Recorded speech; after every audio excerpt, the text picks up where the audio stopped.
Muy buenos días, muy buenas tardes ya a todos ustedes, hermanos. Dios les bendiga. Es un gusto, por un lado, podernos reunir a través de esta manera virtual. Es, es una bendición que Dios nos permite en medio de estas circunstancias, en medio de esta contingencia. Eh, pero le agradecemos a Dios que nos da la oportunidad de, de reunirnos de esta manera y participar de un momento de adoración como iglesia, como hermanos, como cuerpo de Cristo. Y también que nos da la oportunidad de reunirnos a escuchar su palabra, a ser alimentados con su palabra. Le agradecemos a Dios. Antes de pasar a la enseñanza de este día, quisiera que todos juntos allá en nuestro lugar, en nuestras casas, oremos a Dios, que le pidamos a Dios su bendición. La verdad es que creo yo todos necesitamos de su ayuda. Es una forma nueva, nueva para todos, nueva para mí. Créanme que no ha sido fácil aprender a hacerlo de esta forma.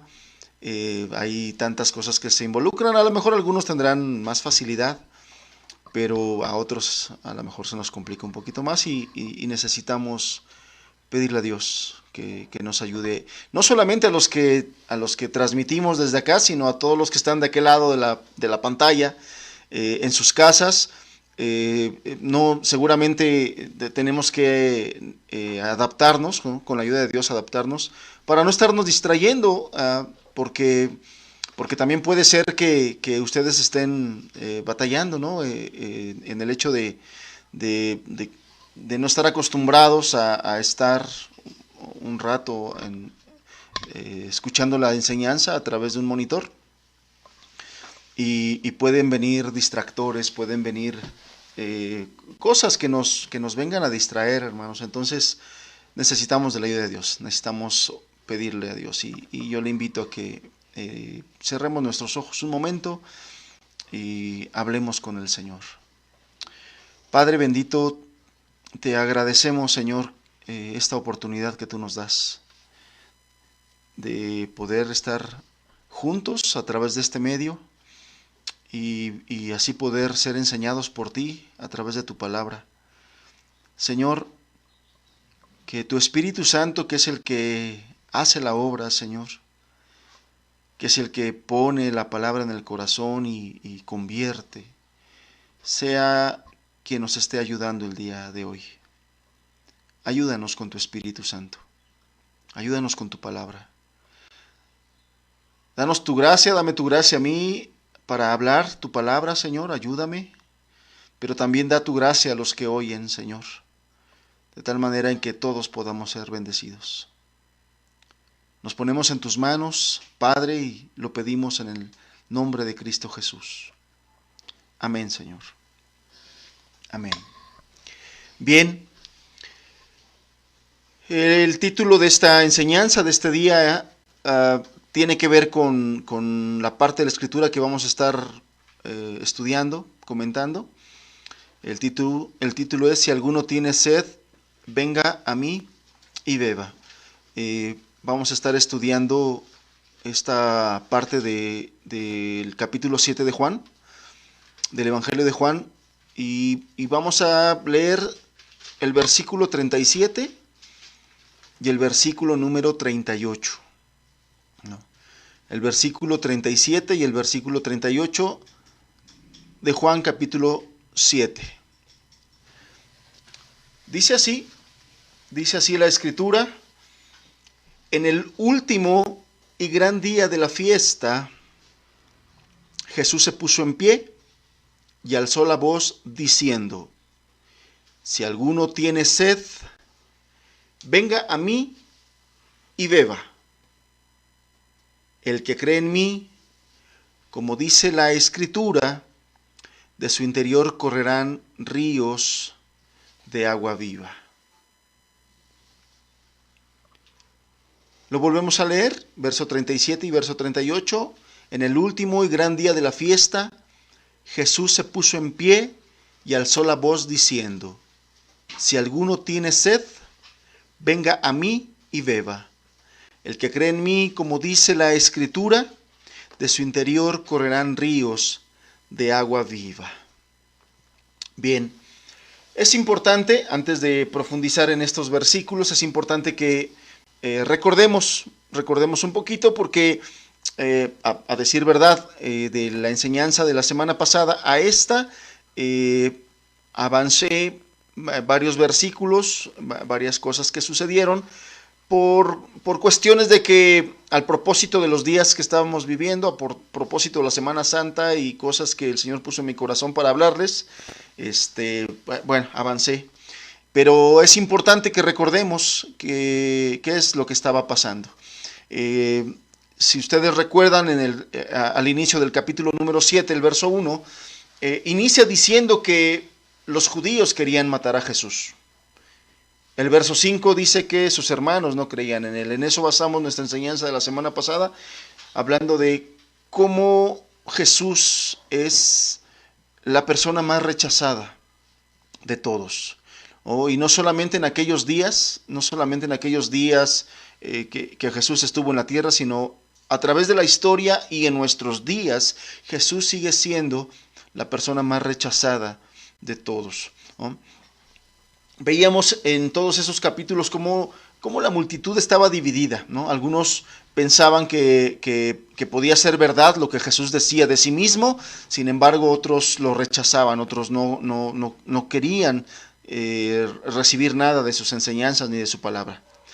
En esos pasajes, como sus hermanos le instan a subir a una de las fiestas más importantes que se venía, ¿no? Una de las fiestas más importantes, la fiesta de los tabernáculos. Esta fiesta duraba aproximadamente 7 días, sin embargo, en los tiempos de Jesús le añadieron un día más, duraba ya 8 días, ¿no? A la mitad de la fiesta, al principio Jesús le dijo a sus hermanos que pues no era su tiempo, no iba a subir. Sin embargo, en algún momento él decide subir, al principio encubierto, como que escondiéndose de aquel grupo de judíos que querían aprenderlo, ¿no? Básicamente las autoridades judías, fariseos. Pero ya después, él nos dice el verso 14 que a la mitad de la fiesta, es decir, a media semana de lo que duraba esa festividad, Jesús va al templo y comenzó a enseñar, ¿no? El verso 15 nos dice que mucha gente se maravillaba de sus enseñanzas, de su doctrina, pero también había otros que lo injuriaban, ¿no? que lo ofendían. Ahí en el templo muchas personas se oponían a él, sin embargo no lo aprendían, aunque fariseos y autoridades habían enviado alguaciles para aprenderlo, no se animaban, no lo hacían por una o por otra razón, no lo hacían. Y bueno, al llegar al verso 37 nos damos cuenta que evidentemente no lo aprendieron, no lo apresaron, porque Jesús ahí sigue suelto y sigue enseñando y sigue hablando muchas cosas, ¿no? Esto nos quiere decir que más de 3 días pasó Jesús enseñando en el templo y bueno, pues no le hicieron nada. Bien, esto nos pone un poquito en el contexto de lo que está pasando en ese momento en que Jesús habla estas palabras del verso 37. Y vamos a enfocarnos en el versículo. Al principio del versículo nos da un dato importante, y todos los datos que aquí Juan da son dignos de tomarle cuidado, de ponerle atención, inclusive de investigar.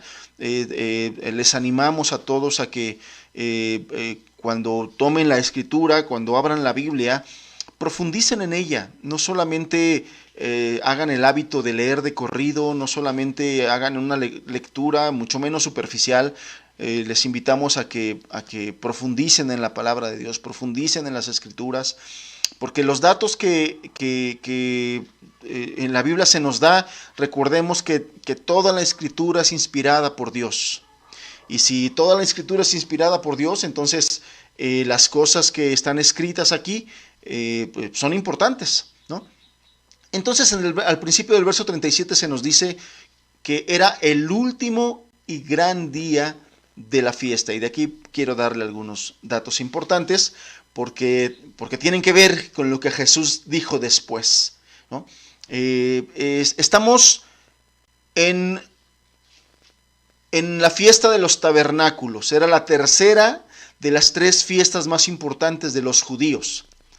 Las 3 fiestas más importantes de los judíos era la Pascua, Pentecostés y esta última, la de los tabernáculos, la fiesta de los tabernáculos. ¿Y por qué se llamaba la fiesta de los tabernáculos? Bueno, porque era una festividad en que la gente era llamada a salir de sus casas y construir en alguna parte una choza, una cabaña de puras ramas, de puras varas, de palmas. La podían construir en la calle, en los patios, inclusive algunos en las azoteas, ¿no? Y todos esos días la familia vivía ahí, literalmente, en esas chozas, en esos tabernáculos precisamente. Y bueno, la idea, uno de los propósitos era de que la gente recordara todo el tiempo en que el pueblo de Israel vivió en tiendas, cuando Dios los trajo en ese peregrinar, ¿no? Era una de las fiestas más importantes, yo le decía, daban acciones de gracias. Todos los días de esta fiesta, la gente venía al templo con ramas de palmera, con ramas de sauce, y nos dicen los historiadores que formaban con ellas una especie de pasillo que daba la vuelta al altar mayor. Y en ese momento, uno de los sacerdotes llevaba una vasija de oro al estanque de Siloé, lo llenaba de agua y luego volvía y entraba ahí a donde estaba el altar. Cuando sucedía esto, que el sacerdote iba caminando, que iba de regreso ya con esa vasija de oro llena de agua, todo el pueblo se la pasaba recitando Isaías 12, verso 3. Le leo qué es lo que dice Isaías 12, verso 3. Dice unas palabras muy hermosas. Isaías 12, verso 3 dice: sacaréis con gozo aguas de la fuente de la salvación, ¿no?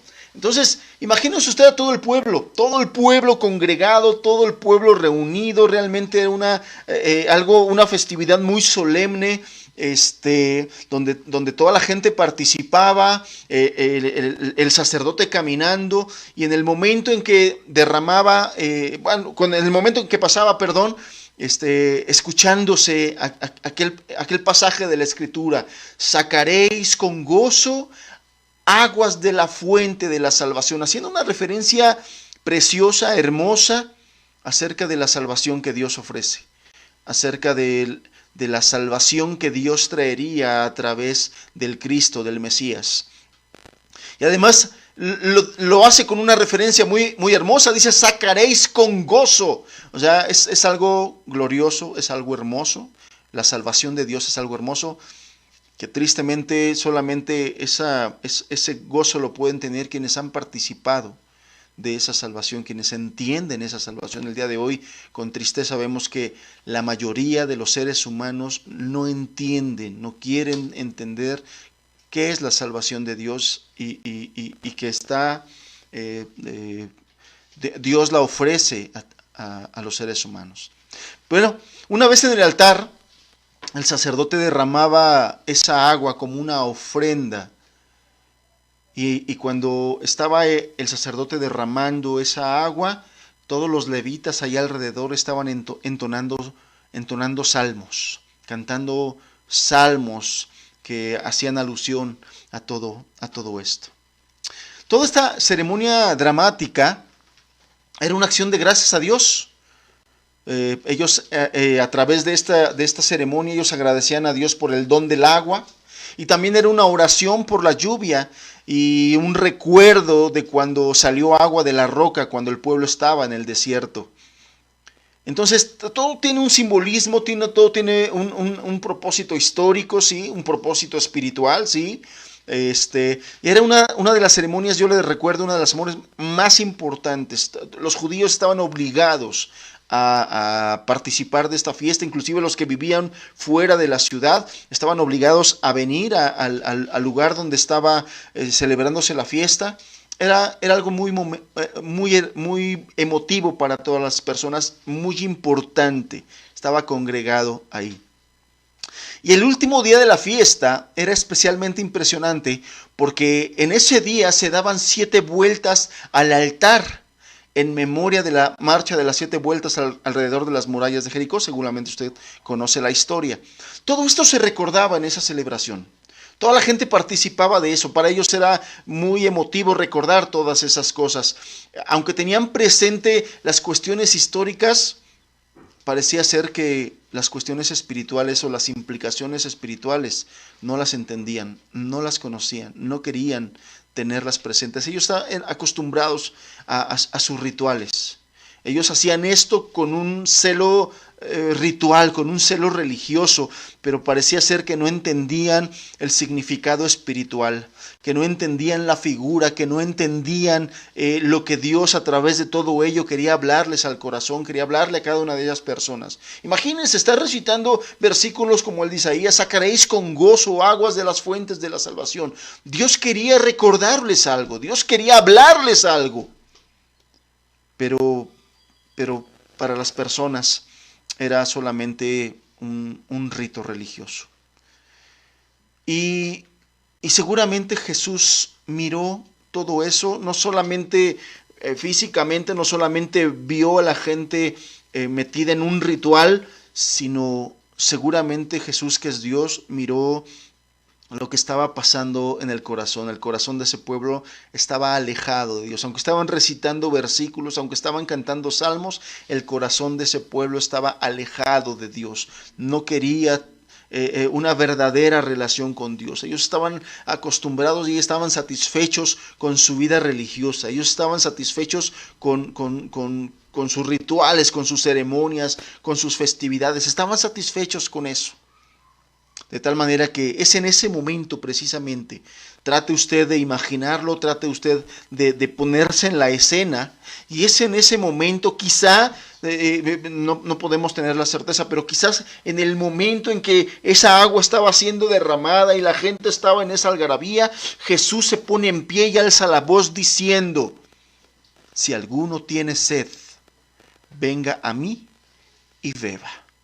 Es en ese momento seguramente en que salen estas palabras emblemáticas de Jesús, estas palabras tan importantes del Señor Jesús. Y eso es lo que dice lo siguiente de nuestro versículo 37.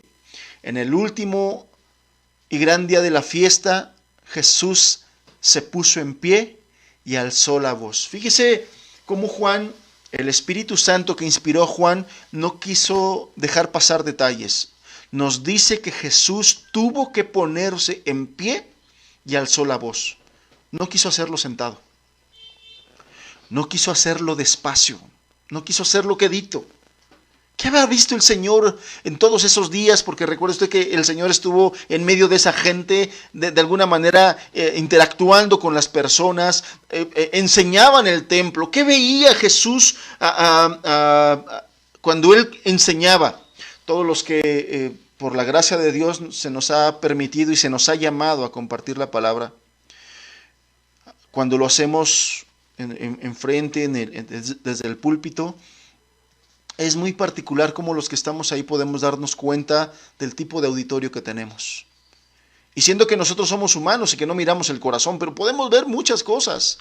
Podemos ver gente durmiéndose, podemos ver gente indiferente, podemos ver gente haciendo otra cosa, jugando con las manos, con el celular, dándole vueltas a las hojas de la Biblia sin sentido, de allá para acá. Podemos ver cómo hay personas que ya nomás están mirando el reloj a ver a qué hora ya va a acabar. También podemos ver gente que está entendida y poniendo atención, tratando de entender. Hay gente con mucha reverencia escuchando la palabra de Dios. Nosotros podemos darnos cuenta, ¿qué habrá visto el Señor cuando enseñaba todos esos días, que miraba en el corazón de las personas. Recordemos capítulos antes del Evangelio de Juan, cuando hablábamos acerca de la mujer samaritana. Si un día el Señor se desvió de su camino voluntariamente para pasar por Samaria por una mujer con sed, ¿cómo no hacerlo por multitudes sedientas? No podía hacerlo despacio. La necesidad era mucha. De tal manera que Jesús se puso en pie y alzó la voz. Y ahí estaban los judíos que querían matarlo. Y ahí estaban los que no creían en él. Allí estaban los que lo buscaban por conveniencia. Recuerda usted que había mucha gente que buscaba a Jesús por conveniencia, como el día de hoy. Mucha gente está clamando a Jesús para que lo guarde del coronavirus. Allí estaban aquellos que buscaban a Jesús por conveniencia. Allí estaban, inclusive allí estaban los que le dieron la espalda en su ritual, hablando con su boca, quizás versículos, quizás cantando los salmos, quizás recitando la palabra de Dios de Isaías 12, verso 3. Allí estaban en su ritual. Pero todos ellos tenían un alma sedienta. Y eso lo miraba el Señor.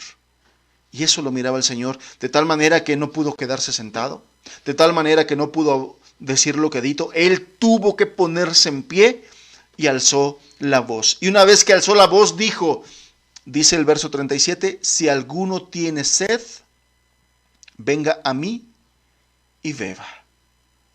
Si alguno tiene sed, venga a mí y beba. Y aquí nos vamos nosotros a centrar en la parte más importante, en la parte medular de esta enseñanza. Yo le quiero pedir toda su atención porque hay muchas cosas que el Señor quiere enseñarnos a través de estas palabras. Son muchas cosas las que Él quería decir. Son muchas cosas que hay en este mensaje del Señor y nosotros tenemos que entenderlas. Y no solamente para aquellos que ya hemos reconocido nuestra sed, también para aquellos que no la quieren reconocer o para aquellos que en este momento la están sintiendo. Hay un mensaje importante del Señor. Es muy probable que el Señor utilizara esta figura y ejemplo del agua y la sed, precisamente aprovechando el momento de la fiesta.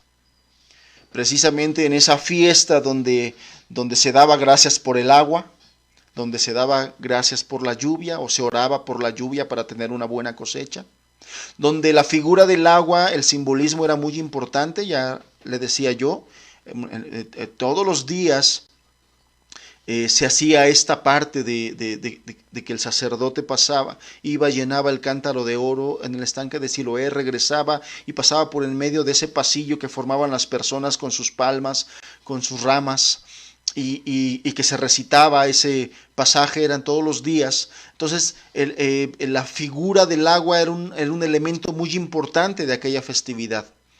Es muy probable que por esa razón el Señor ocupara esta figura, porque las personas lo tenían muy fresco, porque la persona en ese momento estaba muy relacionado con ese elemento. ¿Y qué era lo que estaba queriendo decir? Lo que Jesús estaba queriendo decir con estas palabras, si alguno tiene sed, venga a mí y beba. Estaba queriendo decir, ¿alguien quiere verdadera agua de vida en lugar del agua de Siloé?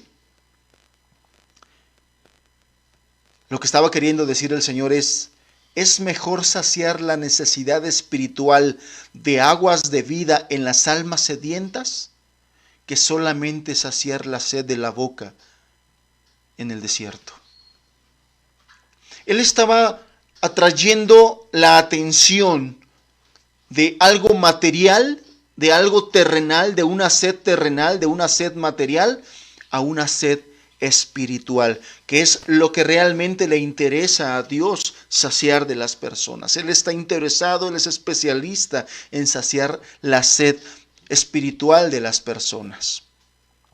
Porque no cabe duda que estas palabras tienen un significado espiritual y es donde usted debe poner toda su atención. Usted debe entender que muchas de las enseñanzas del Señor Jesús tenían muchos elementos de figura, de comparaciones, de parábolas, pero tenían un mensaje espiritual. Y en estas palabras evidentemente hay un significado espiritual. ¿Qué significa sed? Si alguno tiene sed, ¿qué significa? ¿Cuál es el significado espiritual de esa sed? Bueno, significa preocupación del alma por un distanciamiento con Dios. Significa preocupación por su vida de maldad, por el pecado que vive la persona y por un deseo de recibir perdón. Fíjese cómo el Señor Jesús está hablando a aquellas personas que tienen un verdadero y genuino deseo de reconciliarse con Dios.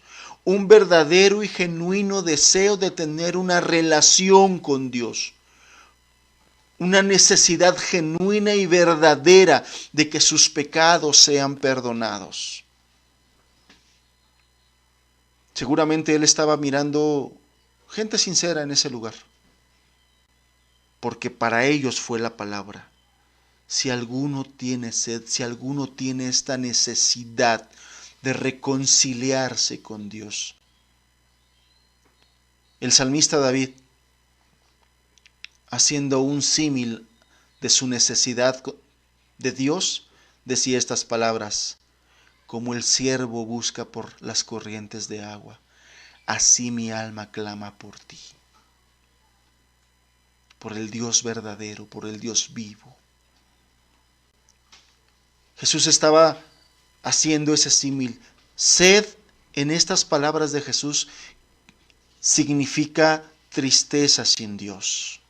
Aquellas personas que están reconociendo que su vida alejada de Dios les ha traído tristeza, les ha traído un profundo vacío, están vacíos sin Dios, se sienten solos, viven en ansiedad y en depresión. ¿Qué significa esta sed? Significa una grande necesidad de Dios, una grande necesidad del alma y necesita urgentemente ayuda y alivio.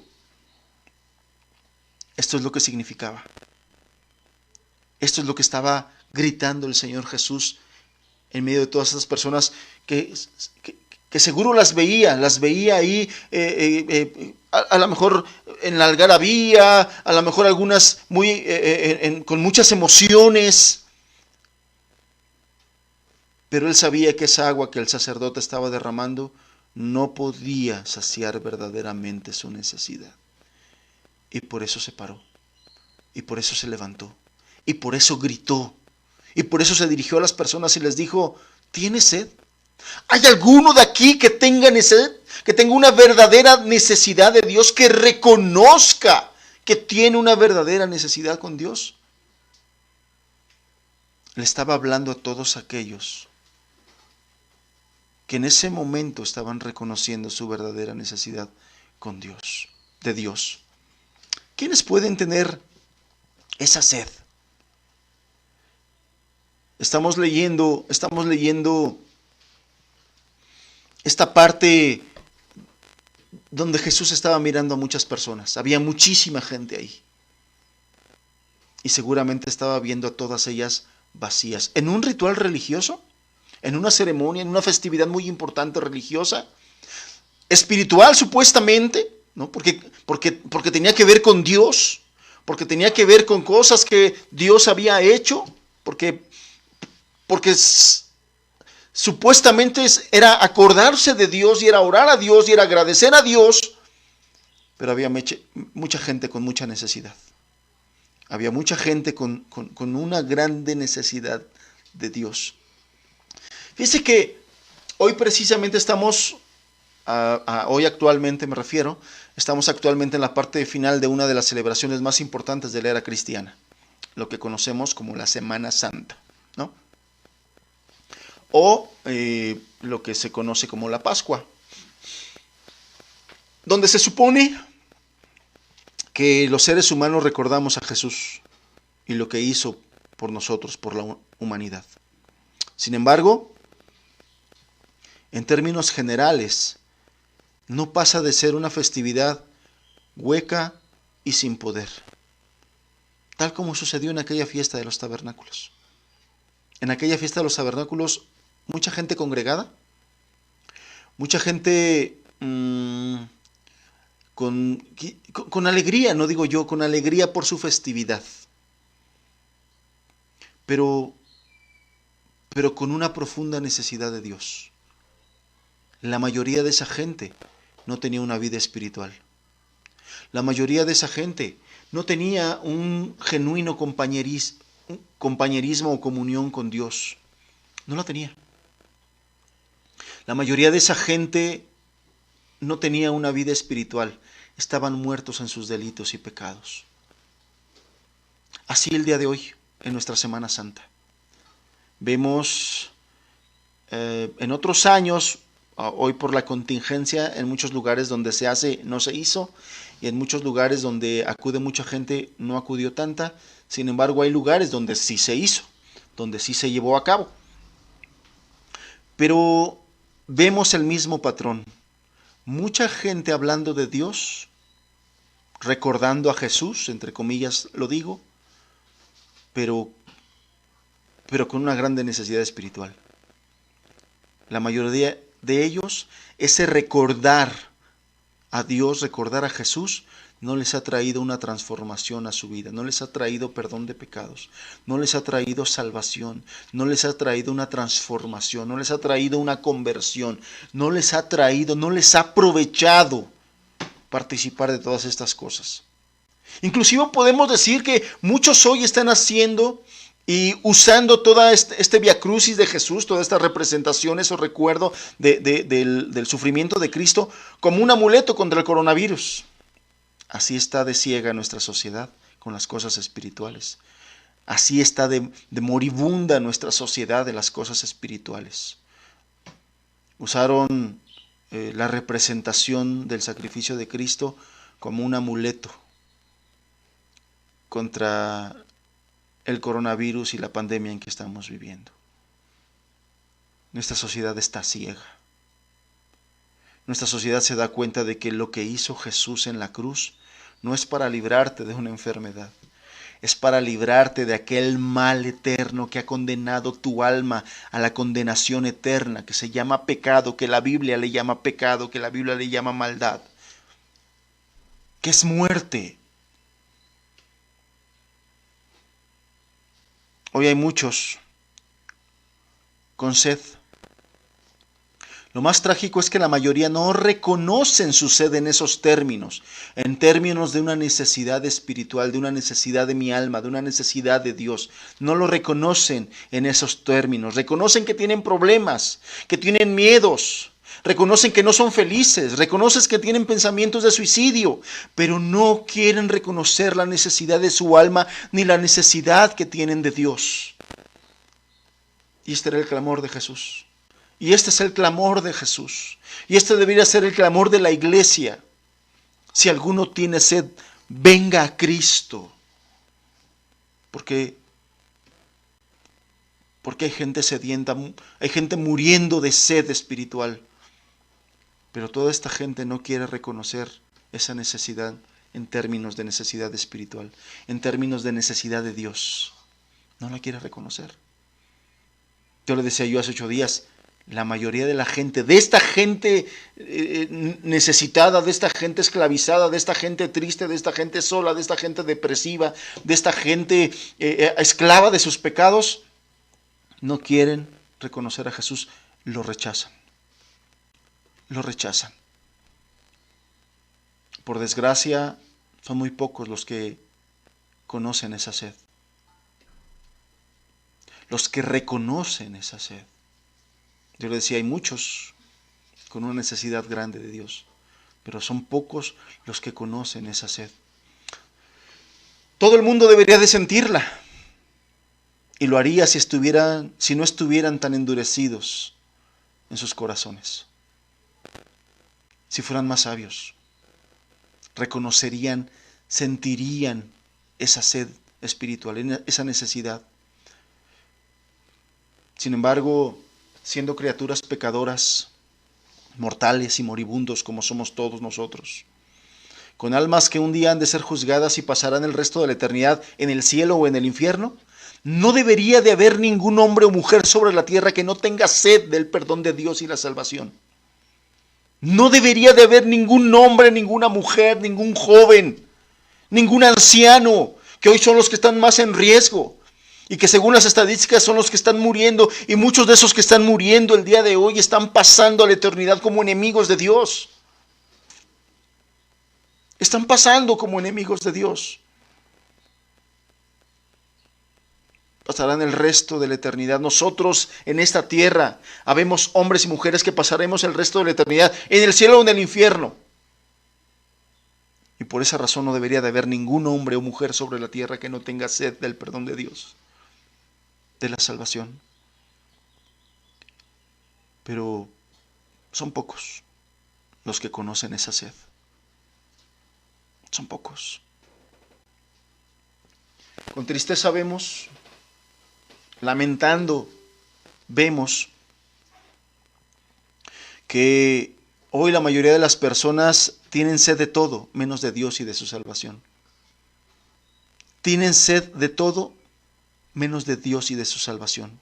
Hoy la gente tiene sed de dinero, hoy la gente tiene sed de placer, hoy la gente tiene sed de honor, hoy la gente tiene sed de grandeza, de éxitos, de una posición elevada. Hoy la gente tiene sed de entregarse a los excesos. Los jóvenes tienen sed de entregarse a los excesos. Tienen sed de placer las personas. Tienen sed de todo eso. No hay prueba más clara de la dureza del corazón del hombre que la despreocupada indiferencia de la mayoría de las personas respecto de sus almas.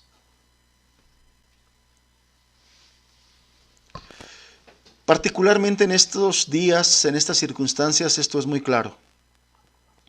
Esto es muy claro. Y sucede. Yo no sé si usted lo ha notado, pero esto sucede cada vez que hay una desgracia, cada vez que hay una tragedia, cada vez que hay un temblor en algún lugar y sacude la tierra y las construcciones caen y gente muere, vemos gente clamando a Dios. Gente clamando a Dios por ese momento, en ese momento. Gente que en ese momento reconoce su necesidad de Dios, pero después de que empieza a pasar la situación, después de que empieza a pasar las circunstancias malas, después de que todas las cosas se empiezan a componer, se empiezan a olvidar nuevamente de Dios y vuelven a los mismos caminos y algunos se vuelven peores. Algunos se vuelven todavía más resentidos contra Dios porque perdieron un familiar, porque perdieron un ser querido y se vuelven más resentidos contra Dios, se vuelven peores. Estoy seguro que en esta pandemia van a pasar cosas similares. Estoy seguro que muchos de los que hoy están clamando a Dios, de los que muchos están hablando de Dios, muchos de los que están posteando en sus redes sociales acerca de Dios, solamente es un asunto temporal, solamente es un asunto de ahorita, solamente es un asunto por el miedo que tienen, por el pavor que tienen, porque tienen miedo a morir, porque no quieren que algún familiar, un ser querido muera, porque ellos saben que muy dentro de ellos que no están preparados para enfrentar la muerte, para enfrentar el juicio de Dios. No están preparados y tienen miedo de todo ello, y entonces sí claman a Dios, y entonces sí se encomiendan a Dios, y entonces sí llaman a Dios, y entonces sí rezan a Dios, oran a Dios, y entonces sí comparten muchos versículos bíblicos en sus redes sociales, pero solamente es por el miedo que tienen ahorita. Solamente es por el temor que tienen ahorita, porque por la pandemia que hay, por la enfermedad que hay, y solamente por eso. Pero estoy seguro que muchas de esas personas, el día que esta situación pare, el día que esta situación calme, se olvidarán nuevamente de Dios, regresarán a su dura indiferencia contra Dios, regresarán a sus maldades, regresarán a sus pecados, regresarán, y muchos también se volverán todavía peores enemigos de Dios por la gente que perdieron, por el familiar que perdieron, porque su salud fue quebrantada, y se resentirán contra Dios. Nuestra oración es y debe de ser, hermanos, que muchas de estas personas Dios los toque de tal manera que se vuelvan con sinceridad a Dios. ¿Cuántas personas van a desaprovechar esta oportunidad que Dios está permitiendo a través de esta circunstancia de volverse a Dios? La Escritura nos enseña que en la aflicción muchas personas buscan a Dios. Lo he visto a través de todo este tiempo que tengo caminando con el Señor. He visto a muchas personas que han sido empujadas a buscar a Dios de manera sincera a través de las aflicciones. Yo deseo, debemos estar orando que a través de esta aflicción muchas personas sean empujadas y con sinceridad busquen a Dios en una búsqueda que permanezca. No que se desvanezca el día que la pandemia se desvanezca. No que se desvanezca el día en que la aflicción se desvanezca. Que esa necesidad de Dios, verdadera, genuina, del alma, del corazón, profunda, permanezca. Porque lo que vemos el día de hoy es la prueba más clara de la dureza del corazón del hombre por su despreocupada indiferencia a las cosas eternas, a las cosas de Dios. Y aún con todo y esto de la pandemia, todavía vemos a los incrédulos endurecidos, todavía los que blasfeman contra Dios, todavía los que hablan en contra de Dios. Vemos todo eso. Sin embargo, amados, bienaventurados aquellos que han experimentado esta sed espiritual. Bienaventurados aquellos que han experimentado esta sed de Dios y que la han reconocido, porque esta es otra parte importante. Bienaventurados aquellos que reconocemos y que hemos reconocido nuestra necesidad de Dios. Quiero decirle a todos los que me escuchan que todo verdadero cristianismo comienza con el reconocimiento de que somos pecadores necesitados, culpables y vacíos. Dios quite todo título, toda justicia propia en la que nos apoyamos para decir que no necesitamos de Dios. Dios permite muchas de estas situaciones como la de la pandemia para quitarnos las cosas en las que nos apoyamos y en la que se apoya nuestra indiferencia, nuestra soberbia. Somos una generación soberbia. Somos una sociedad soberbia. Los grandes empresarios, por todos esos imperios que han formado y el dinero que han acumulado, no reconocen a Dios en sus caminos. Por eso es que el Señor dijo, cuán difícil, escúchenme aquellos que por su dinero se sienten que se pueden apoyar en eso y son indiferentes hacia Dios. Cuán difícil, dijo el Señor, cuán difícil es que un rico entre el reino de los cielos. ¿Sabe por qué? Porque el rico pone su confianza en su riqueza y no en el Dios de los cielos. No alcanzaremos el camino de la salvación hasta reconocer que estamos perdidos. Y ese es el primer paso y ese es el primer punto. Que reconozcamos que estamos perdidos, que necesitamos un Salvador. Hay gente que por algunos rituales que hacen en esta semana de la Semana Santa ya se sienten que si Dios les llama irán a buscar, llegarán al cielo. Mucha gente piensa que por sus rituales domingueros, y no solamente me refiero a católicos, también me refiero a evangélicos o supuestos cristianos, que solamente viven un cristianismo de ritual, de domingo. Piensan que por eso van a llegar al reino de los cielos, piensan que por eso ya están bien, y muchas veces Dios permite estas situaciones para derribar todas esas cosas en las que nos apoyamos. ¿Cuántos de los que hoy no se pueden congregar realmente honran el día y honran a Dios como día del Señor? Aquellos que tienen un verdadero cristianismo, un cristianismo del corazón, verdadero y genuino. Verdadero y genuino. El primer paso hacia el cielo es estar completamente convencidos de que merecemos el infierno. Y mi invitación es esa. Que todos los que hoy me escuchan, número uno, puedan tener con sinceridad el reconocimiento de su necesidad de Dios. Porque ese sentimiento de pecado que a veces alarma a una persona y le hace pensar que es un caso perdido, déjeme decirle que es una buena señal.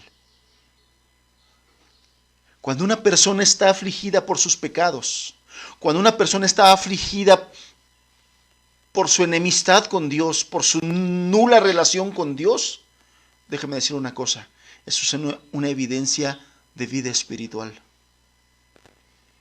Porque el que está muerto no siente nada. porque el que está muerto está a gusto en sus pecados, porque el que está muerto está a gusto sin Dios, porque el que está muerto está a gusto en Semana Santa solamente, porque el que está muerto está a gusto en su reunión dominical solamente, en su reunión de domingo solamente, y no tiene un deseo de buscar a Dios en toda la semana, todos los días.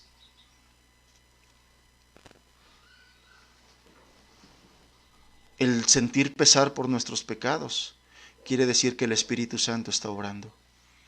Quiere decir que el Espíritu Santo está trayendo un trato a esa persona. No lo desaproveche. Sea sensible a Dios. Porque después de esto viene una indicación para aquellos que quieren reconocer su sed. Lo siguiente que dice el Señor es: si alguno tiene sed, venga a mí y beba. Aquella gente que Jesús estaba mirando en la fiesta, Jesús estaba notando algo. Esta gente vino a la fiesta, esta gente vino a la ceremonia, esta gente vino al ritual, esta gente está viendo y escuchando al sacerdote, pero sigue con su sed. En estas palabras Jesús mismo nos dice a dónde podríamos encontrar, cómo saciar esa sed. Él dijo: vengan a mí, vengan a mí. Él no los mandó a la sinagoga, al templo. Él no dijo: si alguno tiene sed, por favor, reúnanse alrededor del templo. Si alguno tiene sed, por favor, pongan atención a lo que va a decir el sacerdote. Si alguno tiene sed, por favor, necesitamos más días de fiestas. Si son 7, ahora hay que hacer 14. ¿No? Él no los mandó a ninguno de esos lugares, ni dijo nada de eso. Él dijo: vengan a mí. Vengan a mí, de tal manera que aquí Jesús está declarando que Él es la verdadera fuente de vida que sacia todas las necesidades espirituales y que sacia todas las carencias espirituales. ¿Cómo qué necesidades espirituales o a qué necesidades espirituales me refiero aquí? Bueno, la principal es Dios. Sin Cristo no somos nada. Sin Cristo, aunque estemos vivos, por dentro estamos muertos. Sin Cristo, aunque respiremos, en realidad estamos muertos por dentro. Y muchas veces la podredumbre sale. ¿Cómo se manifiesta la podredumbre? ¿Cómo se manifiesta la corrupción? En el deleite del pecado, en el deleite de la maldad, en la indiferencia a Dios, en la indiferencia a las cosas de Dios, en la indiferencia a la eternidad, en la indiferencia a situaciones como estas, como la que estamos viviendo, en las que Dios permite para acercarnos más a Él. Hay mucha gente que cuando les va bien en todo, cuando todo estaba bien, no se acuerdan de Dios, no quieren saber de Dios. Pero Él sabe que muchas veces en estas circunstancias la gente entonces sí, voltea a ver para arriba, voltea a ver al cielo y dice: Señor, ayúdame. Muchas veces Dios permite cosas como estas para que la gente que está acomodada y que ha vivido una vida acomodada en su maldad, en su pecado, en sus placeres, se suelten de eso y entonces ahora sí, clamen al Señor. Busquen al Señor por ayuda. ¿A qué me refiero con necesidad espiritual? Esclavitud del pecado. Y todas sus consecuencias. Divorcios. Una mala relación padres e hijos, pleitos. La sociedad que tenemos, la sociedad que vivimos, es consecuencia del pecado, de la maldad del hombre. En estos pasajes Jesús declara que Él es la verdadera fuente de vida, que sacia todas esas necesidades, que sacia todas esas carencias espirituales. Y en estas palabras, con gran ímpetu, porque ya lo leímos, Él se levantó y a gran voz, gritando, literalmente gritando, Él dijo estas palabras y Él invitó a todos los que sienten la carga por sus pecados a acudir a Él y se declara su ayudador además. Se declara su ayudador. Amados, si usted me está escuchando hoy y usted no siente carga por sus pecados, escúcheme lo que le digo. Usted está en la peor situación que un ser humano puede estar. Porque cuando una persona no siente pesar por sus pecados, quiere decir que así seguirá caminando hasta el día en que llegue a la condenación eterna. Y eso es lo más trágico y lo más terrible. Eso es lo más trágico y lo más terrible. Estas palabras, vengan a mí y beban, muestran cómo puede estar una persona en paz con Dios.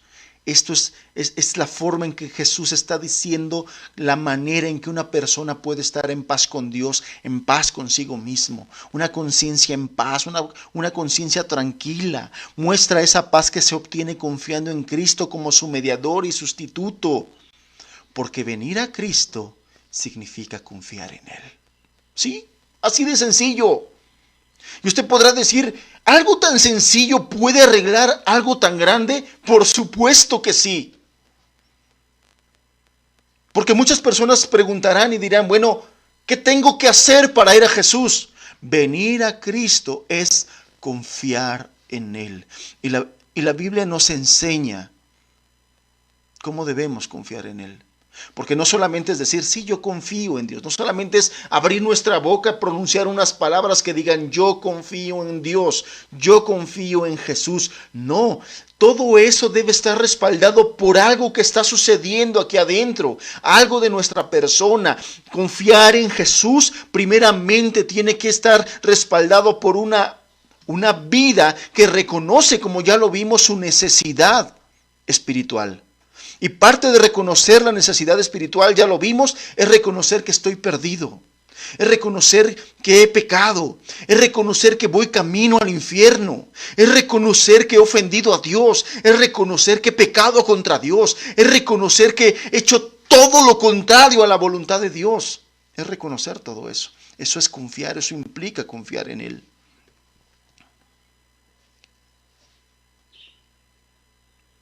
Una acción tan sencilla, venga a mí y sacie esa sed. Hermanos,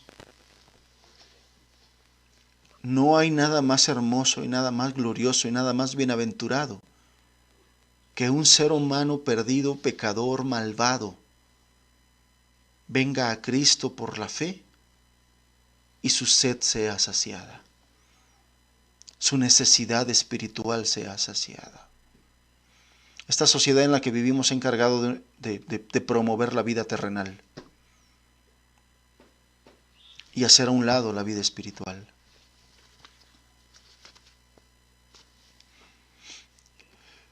Por último, en este pasaje que estudiamos viene la promesa. Dice así, el que cree en mí, como dice la Escritura, de su interior correrán ríos de agua viva. El pasaje es tan profundo y tan extenso que no me va a dar tiempo de explicar en este momento todo el pasaje y todo lo que implica, de tal manera que el próximo domingo estaremos hablando más acerca de este pasaje. Sin embargo, en este momento yo quiero resaltar la promesa. El que cree o el que viene, ya dijimos que venir a Cristo es lo mismo que confiar, y aquí dice el que cree en mí, aquí lo está aclarando, que eso significa el que cree en mí, como dice la Escritura. Ahí viene la promesa. De su interior correrán ríos de agua viva. Y esta promesa la podemos aplicar nosotros de dos formas. Por un lado, enseña que todos los que vengan a Cristo por la fe hallarán satisfacción abundante en Él. Satisfacción espiritual, satisfacción del alma, de aquí adentro, de lo más valioso, de lo más importante. Pero también por otro lado enseña que los creyentes no solo tendrán satisfacción en Él suficiente para cubrir las necesidades propias de su alma, sino que también se convertirán en fuentes de bendición para los demás. Esto es muy glorioso.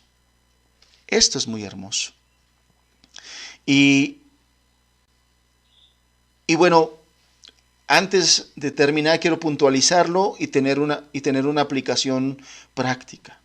Yo les decía que estos ríos de agua viva que correrán del interior, está hablando de algo que no es externo, que no es una felicidad o una paz externa, que no es una situación pasajera, sino que es algo de adentro, dice de su interior, de su alma, de su ser, correrán ríos de agua viva. Y otra vez, ya no será un estanque de Siloé, agua estancada. Ya no será una poquita de agua corriendo en una festividad, porque ese jarrón que llevaba el sacerdote, ese jarrón de oro que llevaba el sacerdote que llenaba, nos dicen algunos comentaristas, historiadores, que la capacidad de ese jarrón era de 1,5 litros. Y entonces la gente todos los días veía 1,5 litros corriendo por el altar. Y Jesús les dice: si tú vienes a mí a saciar tu sed, y si tú crees en mí, como dice la Escritura, no saldrá un chorrito de 1,5 litros, correrán ríos de agua viva. Correrán ríos de agua viva. Todos los que vengan a Cristo por la fe hallarán satisfacción abundante en Él. Todos nosotros los que hemos creído en Cristo, no solo tendremos satisfacción en Él suficiente para cubrir las necesidades propias de nuestra alma, sino que también se convertirán o nos convertiremos en fuente de bendición para los demás. Y entonces aquí hay algunas aplicaciones ya para terminar. Para los que me escuchan y para los que me escucharán, ¿cuál es la condición de tu alma? Jesús se dirigió a un tipo específico de personas. Si alguno tiene sed, ese alguno puede ser cualquiera. Con tristeza vemos que no todos reconocen su necesidad. Y Él abrió la promesa a aquel que quiera reconocer su necesidad. Y mi pregunta es: ¿cuál es la condición de tu alma? ¿Eres de los que ni siquiera se han dado cuenta de que tienen una sed espiritual por el corazón tan endurecido que tienes? Qué peligroso es. Quiero decirte que vas por el camino más rápido a la perdición y a la condenación. Que tu vida se caracteriza por tristeza, infelicidad, odios, rencores, amarguras. El amar la maldad, amas tus pecados, amas tu maldad, amas tus excesos, amas el darte placer, amas el pensar solamente en tus objetivos egoístas. ¿Eres de aquellas personas que ni siquiera se han dado cuenta de que tienen una necesidad espiritual? Vas por el peor camino. Vas por el peor camino. Vas por el camino ancho y espacioso del cual habla la Escritura.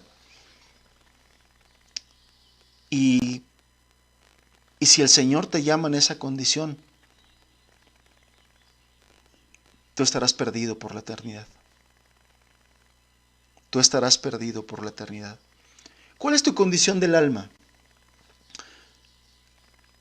¿Reconoces que tienes necesidad pero no quieres hacer nada? ¿Te das cuenta ya? Dios te ha dado cierta luz y cierta claridad para entender que tu vida está perdida, que tu vida desagrada a Dios.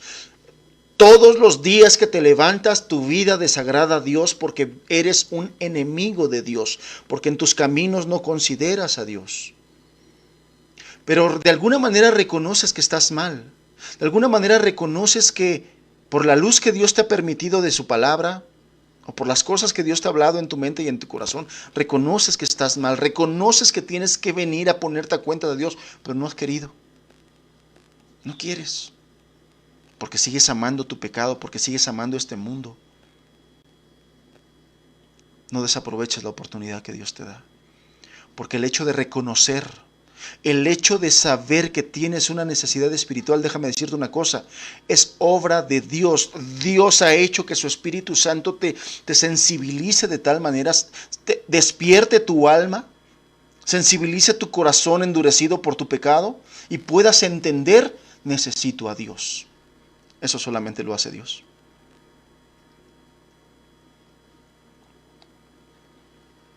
O reconoces a Dios, reconoces tu necesidad de Dios. Tienes esta sed, tú eres de estas personas de las cuales Jesús le estaba hablando. Reconoces tu necesidad, reconoces tu sed de Dios, reconoces tus pecados, reconoces tu perdición, reconoces que has hecho mal y no sabes cómo hacerle, cómo reconciliarte con Dios, Jesús fue muy claro. Ven a mí y bebe. Cristo sacia tu sed. Cree en Jesús. ¿Tienes esta sed? Ve a Jesús. ¿No tienes esta sed ni sientes esta sed? Es el peor estado espiritual en el que te puedes encontrar. ¿No estás cansado de tu vida vacía y muerta? ¿No estás cansado de que vas de mal en peor? Ven a Cristo. Ven a Cristo, sacia tu sed. Ven a Cristo y descubre todo aquello que Jesús puede hacer en ti.